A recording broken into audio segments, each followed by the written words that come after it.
Shabbat Shalom, boa tarde. Hoje nós estamos no primeiro dia de Iyar, do ano 5.783, 22 de abril do ano de 2023. É a tarde com a Torá trazendo a Parashá da semana e as suas leituras diárias. Esta semana nós tivemos aí, duas Parashiot, a Tazria e Metzorah, falando sobre os aspectos de Lashon Hará, Tsaraat, o nome da doença sobrenatural, que aparece com aquele que pratica Lashon Hará, fofoca, maledicência, e também, além de ser uma doença espiritual, ela é específica para o povo judeu e não para os não-judeus, né? E a partir da destruição do segundo templo, no ano 69 da nossa Era Comum, essa doença também desapareceu, ok? Então, são reflexões para que nós possamos tirar boas lições sobre a questão do Lashon Hará, a língua má, e é por isso que nós estamos dentro da contagem do Homer, né? E o mês de Iyar é o único mês que conta-se todos os seus dias o Homer.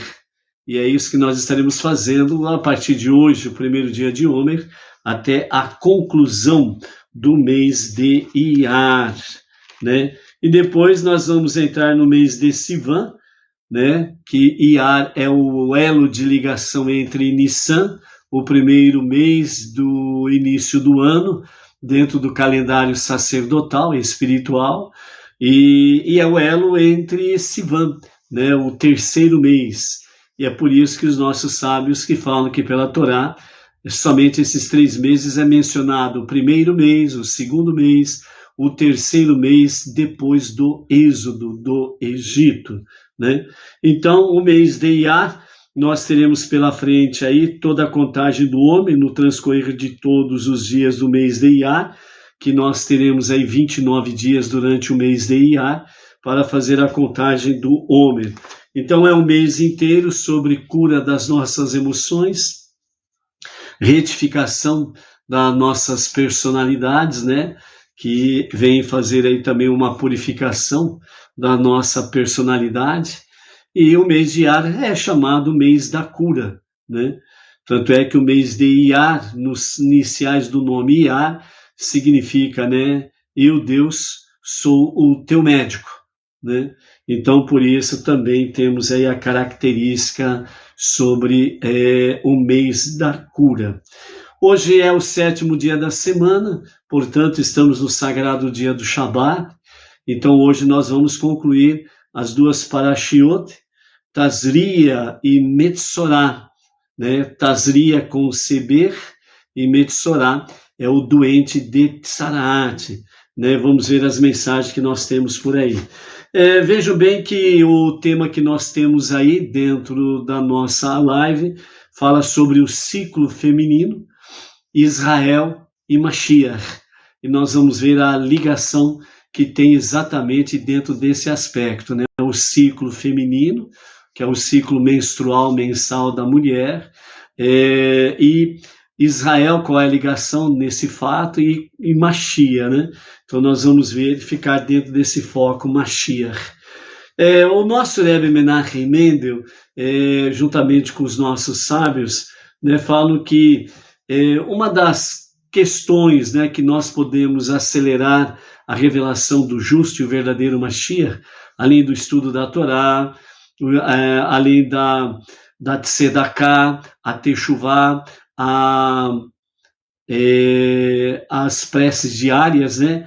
E somando aos não-judeus, que são também as questões das 7 leis de Noah e as suas ramificações, né? Os judeus por um lado e os não-judeus que estão no monoteísmo com fundamento judaico e orientação rabínica por um outro lado, mas ambos, ombro a ombro, né? Nós temos como acelerar a revelação do justo e verdadeiro Mashiach, dentro dessas 5 bases que nós sempre falamos, e também o nosso Rebbe fala sobre a questão de estudarmos e trazermos cada vez mais as questões de Mashiach, né? A Galut, o exílio, e a Geulah, a redenção, né? Com Mashiach. Então, quando nós somamos todo esse pacote, por assim dizer, nós estamos aí contribuindo para acelerar a revelação do justo e o verdadeiro Mashiach. Então, dentro da nossa Parashá Metzorah, nós temos aí a conexão de Mashiach, né? E é o que nós vamos estar vendo por aqui também, ok?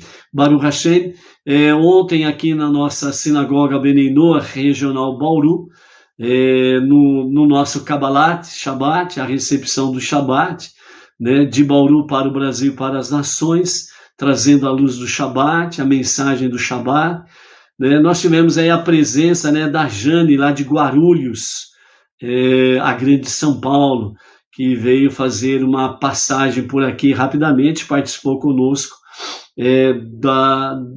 do Kabbalat Shabbat, né?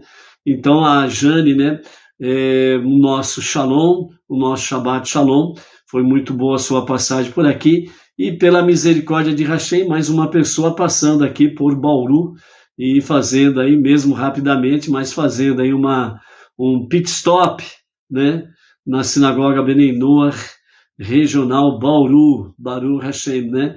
Já tivemos aí o casal Cássio, Berenice e Cássio Altafini, com as filhas Cassiane e Beatriz, né? Já passando por aqui também, né? Então, Baruch Hashem, né? E temos outros aí que não querem só passar aqui pela sinagoga Benei Noach, Bauru, regional, já querem até mudar para cá, né? Baruch Hashem, né? Se for do plano do Eterno, Baruch Hashem, né? Sempre será bem-vindo, não restam dúvidas por aí, ok? Baruch Hashem. Estamos aí com a Jaqueline e o Luciano Picon, Baruch Hashem. Temos aí o Fábio de Souza, né? Lá de Porto Real, Rio de Janeiro. Shalom, shalom, Fábio. Né? Temos aí Eunice Lorete Bezerra também, lá do Rio de Janeiro. Né? Quem mais está por aqui? Deixa eu ver. O Roberto Andrade, de Paraguaçu Paulista, aqui na região Bauru também, né? A Luciana Rodrigues Marília, região nossa por aqui, a Edilaine Minorello e o marido Claudemir, aqui de Bauru, né? Também em conexão com a nossa sinagoga Benei Noach, regional Bauru, né? Tá por aí, quem mais? Vamos ver se aparece mais alguém aqui, deixa eu ver. Ok. Baruch Hashem, à medida que for aparecendo aí, vamos dando um shalom aí, dentro da medida do possível, ok?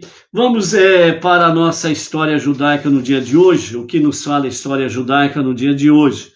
Então, hoje, 1º de Iyar, 5.783, 22 de abril do ano 2023, né? As coisas estão tão ruins para o Brasil que nem se lembram mais, né? A famosa data do descobrimento, mesmo que seja aí fictícia, né? Mas nem se fala mais 22 de abril, descobrimento do Brasil. Meu Deus! Né? E temos aí, então, dentro da história judaica, hoje o primeiro dia de Iyar, 5.783, né? Nós vamos ter aí a nossa contagem do Homer, né? No dia de hoje, até o pôr do sol nós estamos no dia 16 de Homer, ok? Baruch Hashem, e ao pôr do sol de hoje, né, nós vamos entrar no 17º dia do Homer. Nós vamos falar do dia 16 de Homer daqui a pouco. Então, na história judaica de hoje, no ano 370 antes da Era Comum, começa a construção do segundo templo, no primeiro dia de Iyar. 53 anos após a destruição do primeiro templo, Zerubabel e Yehoshua, o sumo sacerdote, começaram a construção do segundo templo com permissão do rei Ciro da Pérsia. A oferenda de sacrifícios tinha, na verdade, começado alguns meses antes, no terreno vazio onde ficava o primeiro templo. No entanto, foi somente depois que a construção teve início, a 1º de Iyar, que os levitas começaram a acompanhar o serviço com canções e músicas. A construção mais tarde foi parada depois que os hostis samaritanos, os inimigos do povo judeu, forneceram informações falsas e caluniosas a Ciro sobre as intenções judaicas. A construção foi retomada muitos anos depois e completada após 21 anos sob o reinado do rei Dario. Então nós vemos aí que os samaritanos, inimigos ferozes do povo judeu, levantou um falso testemunho contra o povo judeu para o rei Ciro, e quase que o rei Ciro extermina o povo judeu, por causa dos samaritanos, E tem um livro aí que chamo de Novo, que fala para seguir o exemplo do bom samaritano, Misericórdia, Seguir o bom exemplo do samaritano aqui é piada, Querendo a destruição do povo judeu, inimigos, e colocando o rei Ciro contra o povo judeu para exterminar o povo judeu. Misericórdia, longe de mim, bom samaritano. Ok? Então, a construção depois ela foi retomada muitos anos depois, por causa dos samaritanos, que parou a construção, e completada após 21 anos, sob o reinado do rei Dario, Então vejam bem aí o que os inimigos samaritanos causaram ao povo judeu, Um atraso na construção do segundo templo de 21 anos. Também, em 1788, nós temos aí a data, em 1º de Iyar, do rabino Menachem Mendel de Horodok, O mestre racídico, o Rabi Menachem Mendel de Horodok, melhor dizendo, que nasceu em 1730, faleceu em 1788, também conhecido como o Rabi Menachem Mendel de Vitebsk, foi um dos principais discípulos do segundo líder do movimento racídico, o Rabi Doveber de Meserit. Com o falecimento deste, o Rabi Menachem Mendel foi considerado por seus colegas como líder da comunidade racídica na Rússia, e o Rabi Sheneuer Zalman de Eliade o considerava seu rebbe e mentor. Então, em 1777, o Rabi Menachem Mendel de Horodok liderou um grupo de 300 Hassidim à Terra Santa e fundou comunidades racídicas em Safed e Tiberíades. Este mesmo Rabi faleceu no dia 2 de Iyar, do ano 1788, e está o seu corpo sepultado em Tiberíades. Hoje é o segundo dos 2 Rosh Chodesh, chamado cabeça de mês, para o mês de Iyar, quando o mês tem 30 dias, o último dia do mês é o primeiro do mês seguinte, servem como Rosh Chodesh do mês que se aproxima. Porções especiais são acrescentadas às preces diárias, que o povo judeu assim o faz. Entre eles está o Halel, o Salmo 113 a 118, é recitada em sua forma parcial. Após a prece matinal de Shacharit e a prece de Iale Veiavô, é acrescentada a Amidá e Birkat Hamazon, a prece de agradecimento após as refeições, a prece adicional de Musaf e recitada quando Rosh Chodesh é no Shabbat, no caso de hoje, por exemplo. São feitas adições especiais ao Musaf de Shabbat, Tahanun, confissão de pecados, e preces semelhantes são omitidas, Não há preces de confissão de pecados e nem de súplicas, são omitidas neste dia. Muitos têm o costume de marcar Rosh Chodesh com uma refeição festiva e reduzida atividade do trabalho. Este costume prevalece entre as mulheres que têm uma afinidade especial com o Rosh Chodesh. O mês é o aspecto feminino do calendário judaico, né? Então, esta é literalmente a prática judaica em cada lar, em cada comunidade judaica, ok? Hoje, até o pôr do sol, nós temos aí 16 dias da contagem do Homer, né? Ao pôr do sol de hoje, nós teremos, né, o 17º dia, né? Então, dentro do aspecto aí que nós vamos fazer a contagem do Homer, lembrando que é a cura para as nossas emoções e também o refinamento pessoal ou refinamento da nossa própria personalidade, ok? Então, dentro desse aspecto aí, nós vamos fazer, então, a contagem do Homer, ok?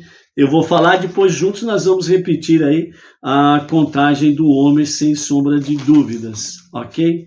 Nós estamos na 3ª semana da contagem do Homer e hoje é o 2º dia da 3ª semana.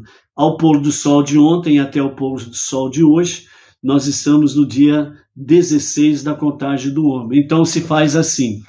Hoje é o dia 16, ou seja, 2 semanas e 2 dias do Homer. Vamos juntos contar o Homer?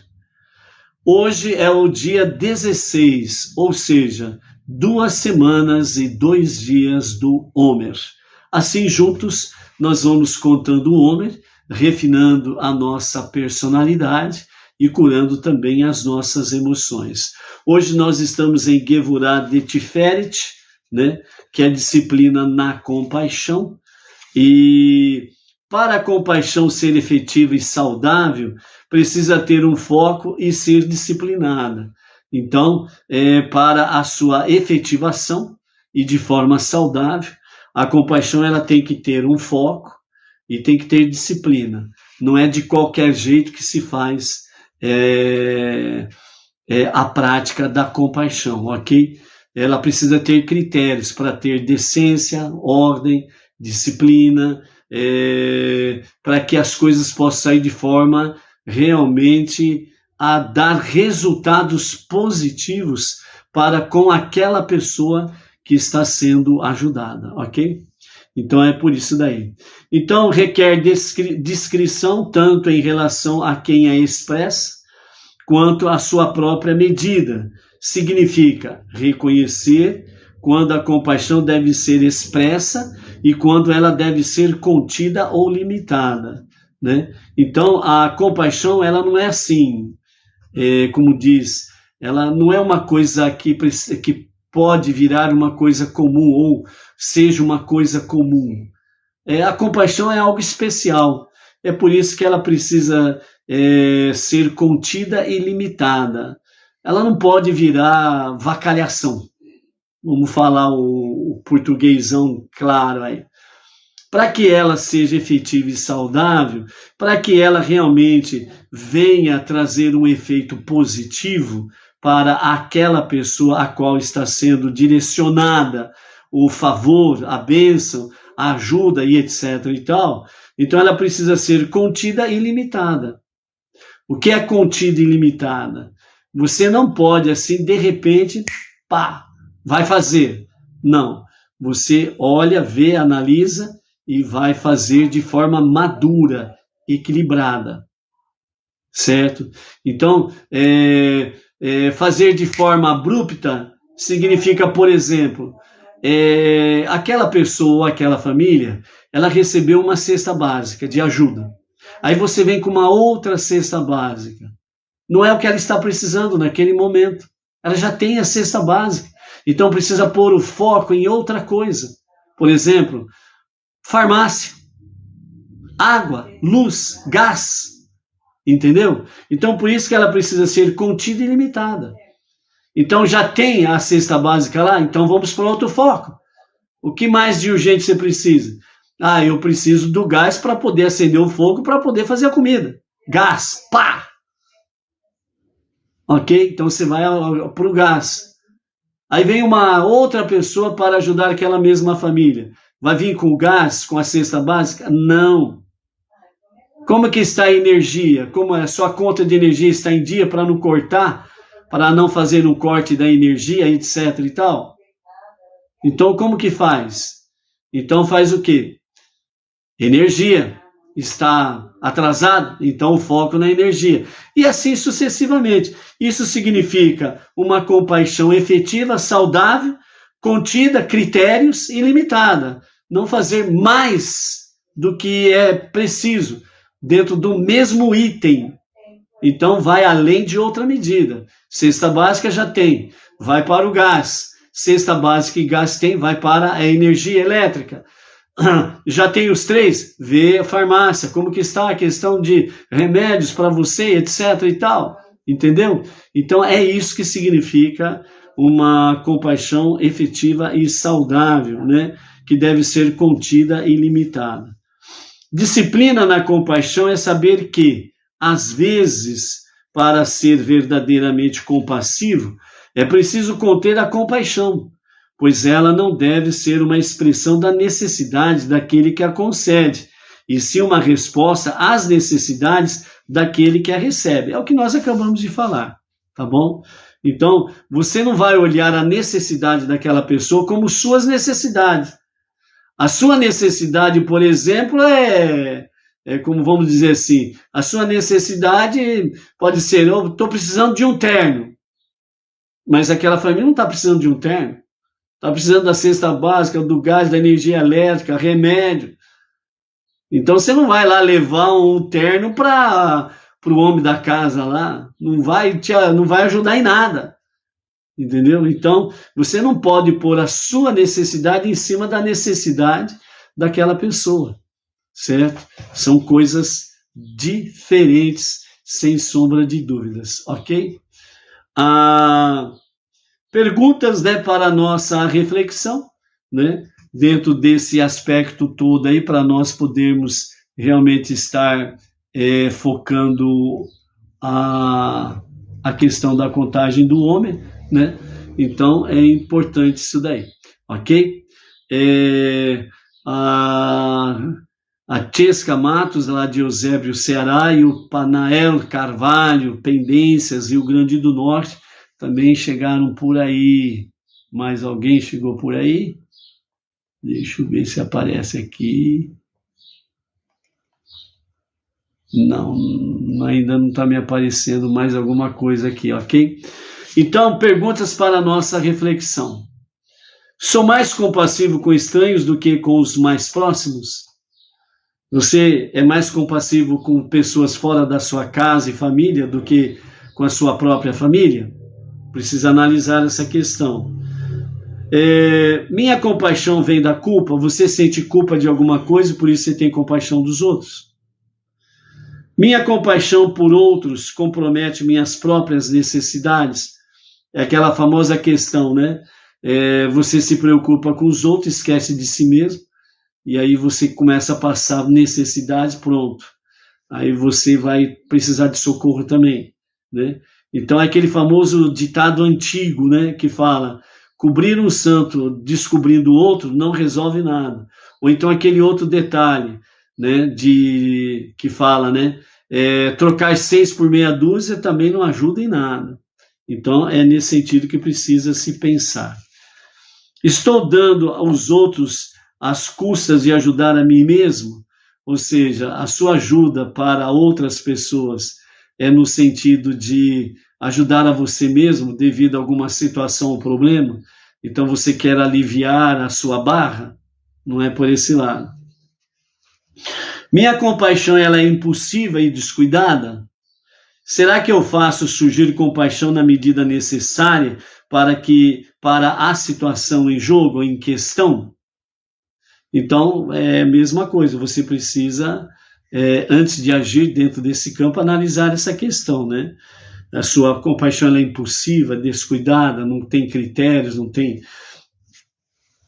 tem objetivos, é uma coisa dentro de um aspecto aí que acaba não tendo, né, uma ordem, né, um foco correto, né? Posso estar magoando o receptor com minha compaixão? Uma das coisas que nós precisamos tomar cuidado quando ajudo as pessoas é não denegrir a sua própria honra, a sua própria estrutura, né? Tomar cuidado para não ferir a pessoa que está sendo ajudada. Você agir com cautela, né? Da melhor forma possível, na forma de modéstia, né?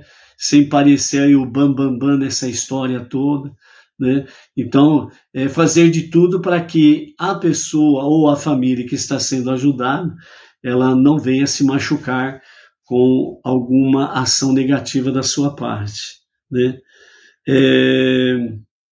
A sua compaixão, ela oprime os outros? Ela é respeitosa? Analise. Será que eu dou demasiado ou dou muito pouco?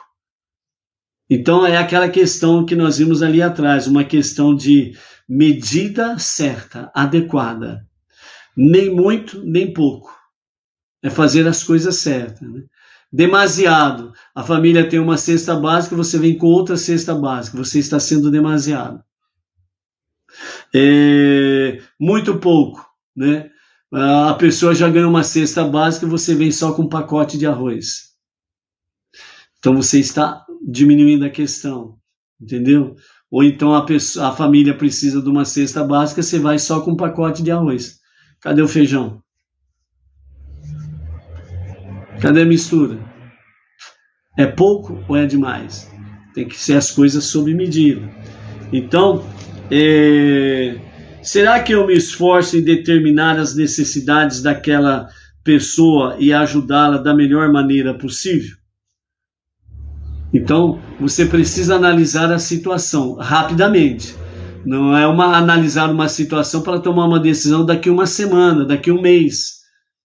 A pessoa está necessitada, a família está necessitada. Tem que ser o mais rápido possível.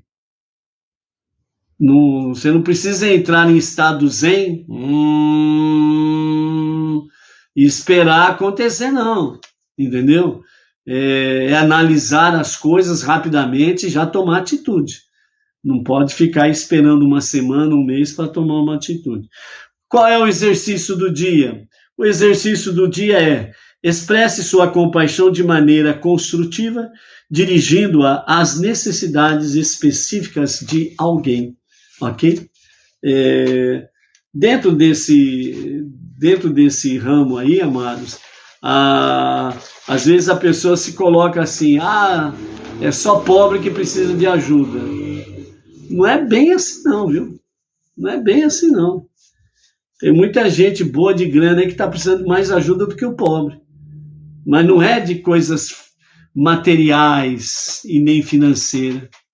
Muitas vezes está precisando, um ombro amigo.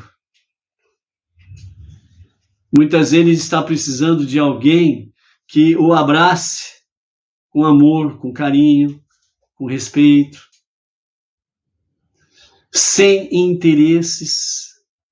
Tem muita gente boa de posição aí que está precisando de muito mais ajuda do que o pobre. Às vezes ele não sabe solucionar uma coisa simples no próprio meio da família. Entendeu? O serviço, a posição social, o dinheiro, às vezes é muito mais importante para ele do que para a família, ou a família. Então é importante também, né, a pessoa que tem uma boa posição refletir um pouco, porque o caso é sério, certo? O caso é muito sério. Tem muita gente boa da grana, tem muita gente boa de posição que está desesperada por dentro porque não acha um ombro amigo. Quer chorar suas mágoas, mas não tem para quem, porque ele sabe que a maioria que está ao seu redor é tudo interesseiro. Está tudo interessado no que ele tem. E ele não pode desabafar. Por isso, né, procure um emissário de confiança, procure o rabino, certo? Procure aí um Benei Noach, né? De confiança. Às vezes o casal que está numa posição dessa daí muito bem avantajada financeiramente, materialmente, e o casal estão com um problema sério de relacionamento e não tem com quem conversar. Procure um casal Benei Noach, ou um casal emissário, a esposa dele, e senta, conversa, é bom, para fazer você ser mais humano, mais família, mais Deus, e as questões seculares, confiar que Deus está cuidando. Entendeu? Então também tem essa questão aí, que é muito importante aí, ok? A Edna e eu já tivemos várias experiências nesse campo aí. Gente boa pra caramba de grana, posição social. Vamos lá, abraçar com amor, vamos lá ouvir os queixumes, dar os conselhos, né? Graças a Hashem, né? Até hoje, né? Toda a celebração de casamento que eu fiz, não lembro de nenhum casal ter se separado. Graças a Deus, uma bênção maravilhosa. Fazendo cerimonial de casamento à base judaica, muita festa, muito lechaim, né? E graças a Deus aí a bênção de Hashem sobre os casais tem sido preciosa e maravilhosa aí, né? Então isso é muito, muito bom, né? Os vários que nós fizemos aí, né? Temos aí uns 2 ou 3 no máximo, né?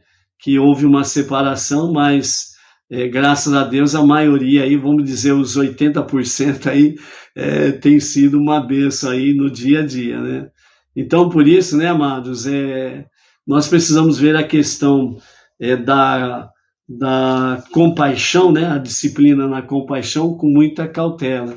Não é só pobre que precisa não de auxílio. Tem muita gente boa de grana que precisa de auxílio, e o auxílio muitas vezes é mais grave do que o próprio do pobre, viu?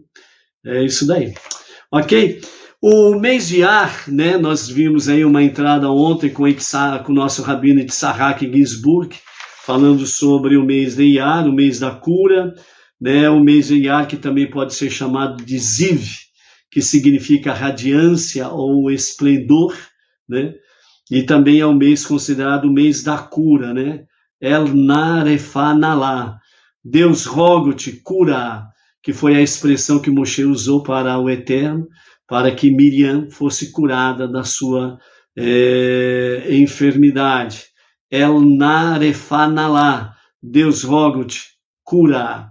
E as letras Iar do mês são expressão na forma de eu, Deus, sou seu médico, né? Vimos aí a Mazala, sorte do mês, que é o touro, né? Shor, né? O touro ou o boi, que é a face esquerda da carruagem divina, a carruagem de fogo, lá que Ezequiel fala, e está conectado com a questão da alma animal, né? A nossa alma animal. Por isso o mês Iyar é um mês completo de contagem do Homer, para dominar, curar as nossas emoções, que é exatamente a conexão que está com a nossa alma animal, né? Que os nossos corações eles sejam realmente os corações da presença divina, né? Onde realmente o domínio do Rei, dos Reis, seja uma realidade em nossos corações, curando nossas emoções, refinando a nossa personalidade, ok? O controlador deste mês é o rim direito. Nossos sábios afirmam que o rim dá conselhos, especificamente o rim direito está relacionado ao conselho espiritual ou à introspecção. Os rins agem de modo similar à consciência, como se diz, à noite meus rins me castigam, que significa, né, que realmente se refere a Reshbon, nefesh, Reshibon nefesh, que significa introspecção, um exame introspectivo, uma autoanálise, né, durante o mês de Iyar, curando as emoções e refinando a nossa personalidade. Alguns fatos interessantes para o mês de Iyar, né, e outros nós estaremos falando durante os próximos dias também. Mas alguns fatos ligados ao mês de Iyar, entre eles, segundo os nossos mestres do Hassidismo, eles explicam que Iyar é o único mês no qual cada um de seus dias faz parte de uma mitzvah. Cada um dos dias de Iyar há um mandamento a ser cumprido. Qual é o mandamento a ser cumprido? Sefirat HaOmer, a contagem do Homer.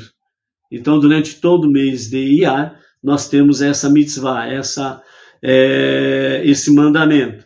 O rei Salomão iniciou a construção do primeiro templo em Rosh Chodesh de Iyar, portanto, nesta data, naquela época, né, o rei Salomão iniciou a construção do primeiro templo. E depois, os planos do segundo templo também foram formulados também no primeiro dia de Iyar. O dia 14 de Iyar é chamado de Pesach Sheni, que significa o segundo Pesach. Aqueles que não puderam comparecer no primeiro Pesach, agora no mês de Iyar, no dia 14, ao entardecer do dia 14 de Iyar, né, vai entrar no dia 15 de Iyar, então tem o Pesach Sheni, que é o segundo Pesach, para quem não compareceu no primeiro Pesach. Então, é o Pesach do segundo mês, sendo Nissan considerado o primeiro. Neste dia, comemos um pedaço de matzá para lembrar que Deus deu uma segunda chance às pessoas que não podiam oferecer o cordeiro de Pesach na véspera de Pesach, por estarem em estado de impureza ou, às vezes, numa viagem muito longa e também não pôde comparecer. Geralmente, 7 dias são suficientes para a purificação.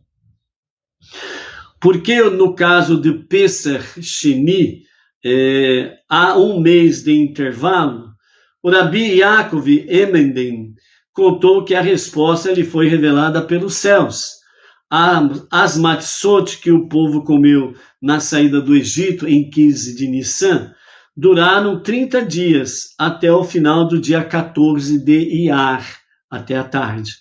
Em outras palavras, a santidade de Pesach se estende por 30 dias. Por isso, só um mês depois é que se pode comemorar Pesach Sheni, né? Então, essa é uma dos fatos curiosos do mês de Iyar.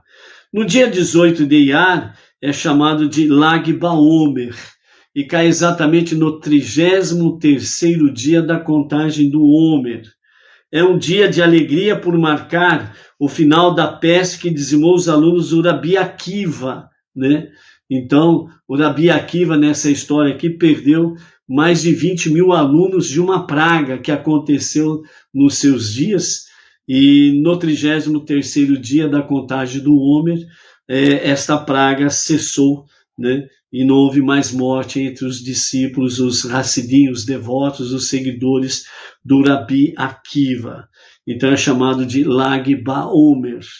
Outro motivo também da alegria para esse dia é por ser a data do falecimento do Rabi Shimon Bar Yochai, que pediu para que todos festejassem a data, pois ele havia completado a sua missão na Terra. Então aqui, sobre a morte do Rabi Shimon Bar Yochai, ele pediu no dia da sua morte que fosse celebrado, que houvesse alegria. Qual o motivo? Porque eu cumpri a minha missão na Terra. Então esse é motivo de alegria, né? E é exatamente uma das coisas que nós precisamos estar visualizando aí para frente, né? Que realmente a morte, ela não é um fim, mas é a conclusão de uma missão que nos foi dada assim que Deus enviou nossas almas para este mundo inferior. ok? Para cumprirmos uma missão. Então, a morte, por mais dolorida que seja, nós não percamos essa visão. É, de fato, o cumprimento da nossa missão. Baruch Hashem. Hoje nós vamos concluir, então, as duas parashiot, as duas porções da semana, e dentro desse aspecto aí, então, nós vamos completar o capítulo 15, né, desta semana, da parashá, agora já Metsorá, literalmente, né, que nós estamos dentro dela. E aí nós vamos completar, então, no capítulo 15. Esses dias nós estamos dentro da própria parashá, nós temos sendo chamado a atenção sobre a questão de Mashiach, né? Mashiach e Mashiach. Ontem nós vimos uma parte sobre a questão de Mashiach, o sofredor de Tzaraat, com referência lá ao capítulo 53 de Isaías, que se refere ao povo judeu, não a outro povo e muito menos a uma outra pessoa, mas refere-se exclusivamente, né, ao povo judeu, né, a ovelha que foi levada diante dos seus tosqueadores, né. Então, dentro desse aspecto aqui, nós vimos que a Parashá Tazria, ela contém as leis sobre a aflição de Tzaraat e uma alusão ao exílio, a Galut. Por outro lado, nós temos aqui na Parashá Metsorá, contém as leis de purificação ritual de Tzaraat, a doença espiritual, aludindo à redenção, né? Então, a cura da doença de Tzaraat e os atos de purificação devido à doença, né? Depois que é declarado curado, então o paciente ele passa pelos rituais de purificação. E aí ele se torna ritualmente puro, pode estar no meio do povo, da comunidade, e pode frequentar o Beit HaMikdash, né? O templo. Então isso é uma redenção. Por quê? Porque a partir do momento que ele foi isolado, e ficou sozinho, isolado, fora do acampamento, ele ficou na Galut, no exílio. Quando o povo judeu, no ano 69 da nossa era comum, pelo general Tito e as legiões romanas, mataram milhões de judeus ali em Jerusalém, em Israel. Os que conseguiram fugir, eles foram separados do acampamento, eles foram retirados da sua cidade, da terra prometida. Então eles foram para o exílio, a Galut. E desde então o povo judeu espera a Geulah, a redenção. E ela acontecerá 100% e perfeita com a revelação do justo e verdadeiro Mashiach. Certo? Enquanto tiver um judeu entre as nações, então o exílio é uma realidade ainda, mesmo que tenha lá o Estado de Israel. Mas enquanto tiver um judeu entre as nações, é Galut, é exílio. Então o povo judeu ainda está no exílio. Ok? Essa é uma realidade que não podemos esquecer. O fato de essas duas porções serem usualmente lidas juntas, nos ensina que nós não devemos encarar o exílio e a redenção como dois eventos separados, sequenciais, mas sim como um evento, dois eventos em um. Ou seja, tem o exílio e tem a Galut. Aliás, tem o exílio, a Galut, e tem a redenção, a Geulah. Elas não são separadas. São fatos reais como irmãs gêmeas que andam lado a lado. Então, imediatamente, com o cessar da Galut, do exílio, a redenção começa iminente. Imediatamente. Não tem como separar uma da outra. Elas estão juntas. É isso que quer dizer aqui. Então, Galut e Geulah andam juntas. Na hora que cessar a Galut, a redenção é que reina. Por enquanto, a Galut, o exílio, está reinando.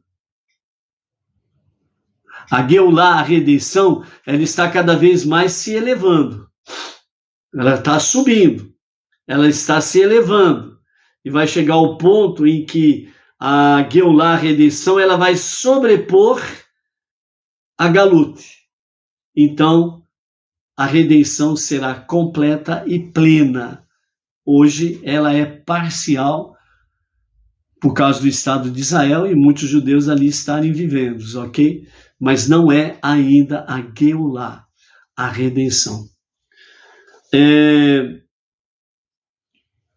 Cada mitzvah que nós observamos no exílio, falando explicitamente o povo judeu, deve ser infundida ativamente com o conhecimento de que é um ato que acelera a redenção. Então, cada judeu literalmente cumprindo uma mitzvah, ele está acelerando a redenção, ou seja, a Geulah, ou seja, colocar um ponto final na Galut, no exílio, onde todo judeu vai sair de todas as nações e todos, sem exceção, retornarão para Israel. Em gerações anteriores, nossa Parashá não era chamada de Metsorá, mas ela era chamada de Zot Tiryeh. Zot Tiryeh. Ou seja, esta será a lei. Era assim que ela era considerada antigamente. Mas, mais recentemente, esse nome foi rejeitado pelo costume judaico. A razão interior para que esta mudança é que o povo judeu se tornou mais atento, pelo menos, mesmo subconscientemente, para o fato de que a vinda de Mashiach está próxima, para qualquer momento. E, portanto, é impróprio referir-se a esta paraxá, que alude à chegada de Mashiach, no tempo futuro, ou seja, será algo lá na frente. Então, por isso, Metsorá. Justamente para a consciência de Mashiach, ela está muito viva, ela está muito presente no meio do povo judeu. A Geulah, ela é mais real hoje do que alguns anos atrás, algumas décadas atrás. Então, por isso, realmente, a questão da redenção, da revelação de Mashiach, está realmente para acontecer a qualquer momento mesmo. Amém, vê amém. A purificação ritual do sofredor de Tzaraat, o doente, se dá por meio das leis da Torá. Por isso era chamado, esta é a lei, né? Antes de ser chamada de Metsorá, do sofredor de Tzaraat. Assim, um dos modos mais efetivos de acelerar a vinda de Mashiach é estudar os conceitos de Mashiach e da redenção como são descritos na Torá oral e escrita. E é por isso que é importante a orientação rabínica. Então nós temos aí, né, por exemplo, esses dois livros que falam de Mashiach, mas todos eles fundamentados com orientação rabínica. E além disto, nós temos o nosso rabino que nós escolhemos para ser o nosso mestre, a nossa liderança, o Rav Yaakov Geranstad. Qualquer dúvida, pergunte ao rabino. Entendeu? Então hoje, nas últimas décadas, vamos assim dizer, nunca se ouviu falar tanto de judaísmo e Mashiach. Hoje, uma grande parte dos segmentos religiosos seculares estão se travestindo de judeus. O lado positivo dessa questão é que estão buscando a origem da palavra. Isso é importante. E à medida que as pessoas elas vão partindo para o conhecimento, né? Afinal de contas, olha só, é o questionamento. Por isso que no judaísmo o questionamento é importante para se descobrir a verdade e ter conhecimento. Entendeu? Então, entre os segmentos religiosos.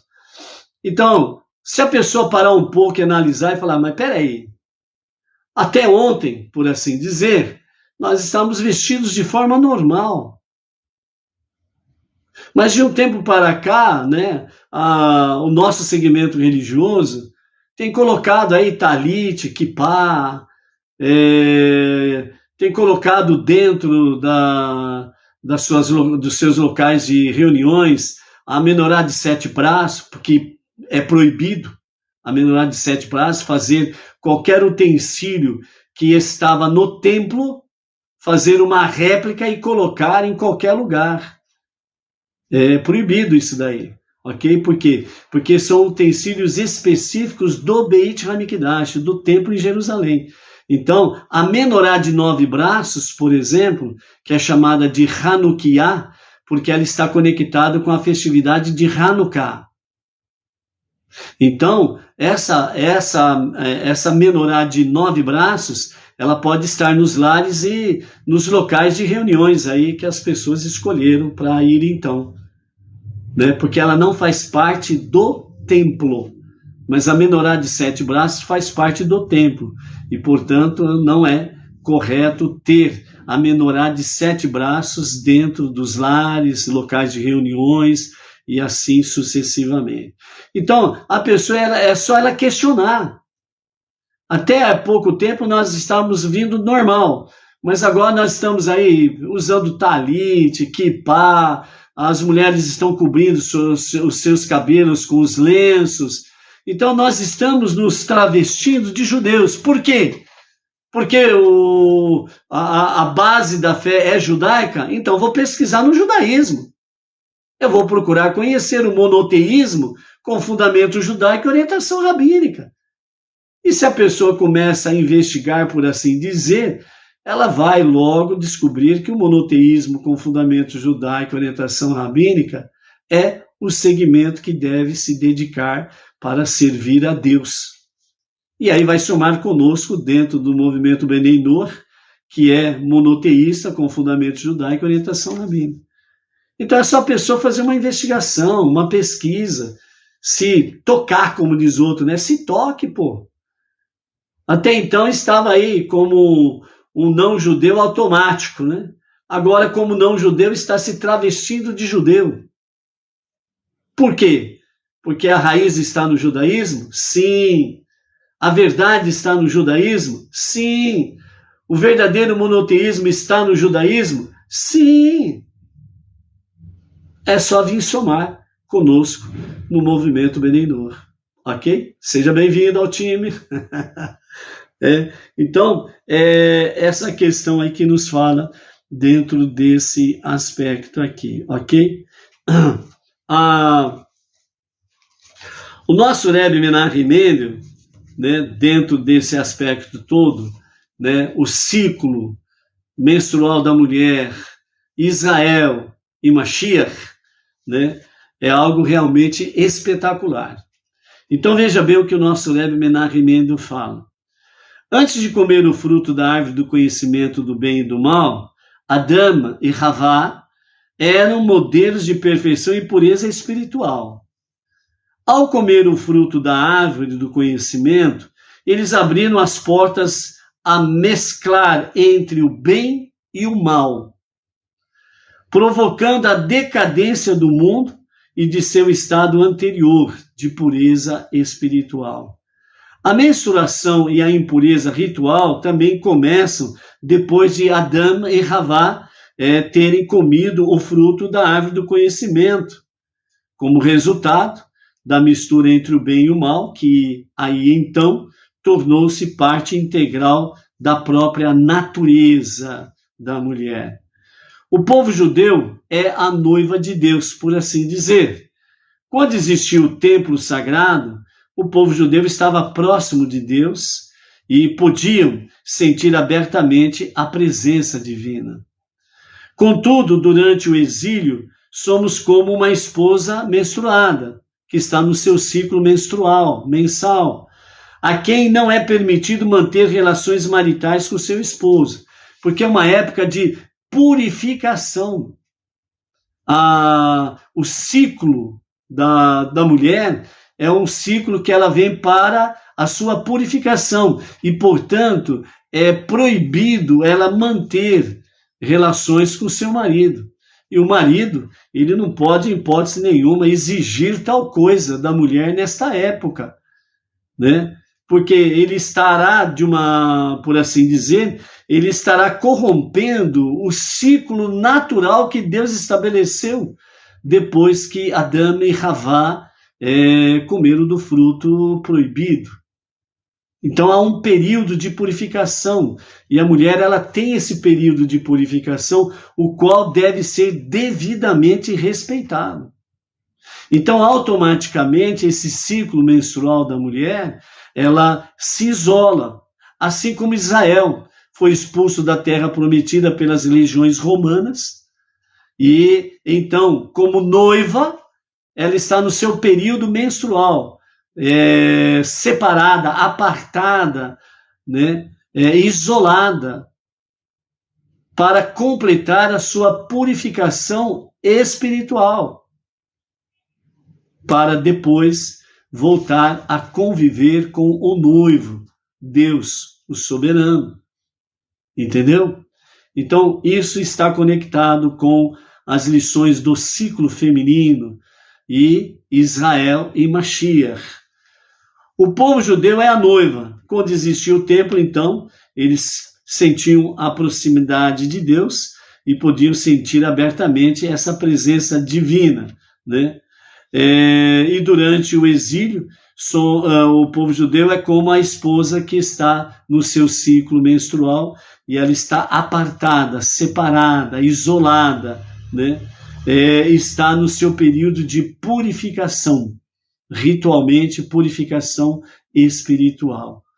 É importante ter consciência de que esta mistura entre o bem e o mal não vai perdurar para sempre, pois no futuro Deus fará com que o espírito da impureza desapareça do mundo. Nossos sábios talmúdicos nos ensinam que isso significa que as mulheres deixarão de ter a sua regra mensal. Do mesmo modo, a chegada da redenção, a Geulah, a noiva de Deus, o povo judeu, voltará a unir-se a ele, desta vez para sempre. A finalidade interior e ulterior do presente estudo da Torá e do cumprimento dos mandamentos é acelerar o tão esperado restabelecimento da conexão próxima e amorosa com Deus, de força totalmente renovada. Então, amados, dentro desse aspecto aqui, nós temos essa realidade. Para aprendermos o que significa e por que está escrito, há questões aqui no capítulo 15, principalmente versos 16 a 38, que fala sobre o ciclo feminino e a conexão com Israel e com Mashiach. Porque na revelação do justo e verdadeiro Mashiach, estas coisas cessarão também, o ciclo. Por quê? Porque a noiva não se apartará mais do noivo. Ou seja, o povo judeu não se apartará mais de Deus. E os não-judeus não se apartarão mais do povo judeu e nem do Deus do povo judeu. Por quê? Porque Mashiach, ele, a partir de Jerusalém, ele estará ensinando não somente o povo judeu, mas estará ensinando todas as nações como servir o único e o verdadeiro Deus. E é por isso que toda a terra se encherá do conhecimento de Deus, assim como as águas cobrem o mar. Entendeu? Então é preciosa para nós realmente cada palavra da Torá. Nada está ali por acaso, nada está ali como um engano, mas sim como uma realidade espiritual. Lembrando que, assim como você olha no espelho e vê a sua imagem, assim como você precisa ser o espelho de Deus, a imagem de Deus, assim esse mundo físico, ele é uma imagem, por enquanto, distorcida do verdadeiro mundo que está nos céus. E a partir da Geulah, a redenção do povo judeu, retornando 100% para a terra de Israel, Eretz Israel, a partir do momento que o justo e o verdadeiro Mashiach não somente estará arrebanhando todas as ovelhas do aprisco de Hashem, como diz o Salmo 23, o povo judeu, dentro do aprisco, a terra de Israel. Ele também estará cuidando com a questão da construção do terceiro e definitivo templo. Ou seja, o terceiro templo será construído aqui, neste planeta, geograficamente no Oriente Médio, lá no estado de Israel, na cidade de Jerusalém. E se estabelecerá para todo sempre o reinado de Shalom. E Mashiach será o rei dos reis. E isso significa que Mashiach estará ensinando todas as nações as verdades da Torá. Não haverá placas e denominações, não haverá religiões A, B ou C. Haverá uma única fé para com o único Deus, o único Criador, o único Redentor e Salvador, como diz o profeta Isaías. Entendeu? Então, por isso, Mashiach é o rei dos reis, dos governantes. Deus, no final do reinado de Mashiach, Mashiach estará entregando todo o reino ao rei, o único soberano, do rei, Mashiach dos reis, o único rei dos reis, aquele que vai permanecer para sempre como grande rei. Então, vamos acelerar a revelação do justo e verdadeiro Mashiach? Teshuvá, retorno a Deus para um genuíno e verdadeiro arrependimento.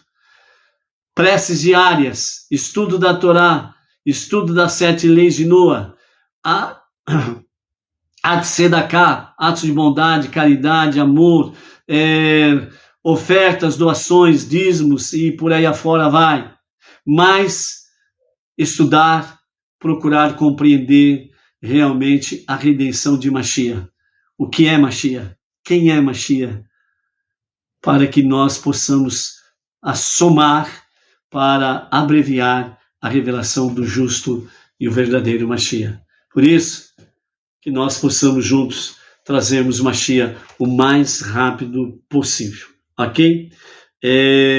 Às 18h21 estará acontecendo a Havidalá, a separação do 7º dia para os 6 dias comuns.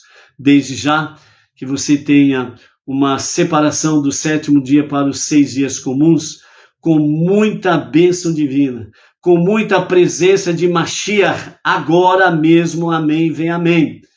Que você tenha um início de semana muito conectado com Deus, com Mashiach, com o nosso líder espiritual máximo da nossa geração, para que mais e mais possamos trazer Mashiach. Por isso, seja forte, seja luz, seja o espelho de Deus. Mashiach, para agora mesmo, amém, vê amém.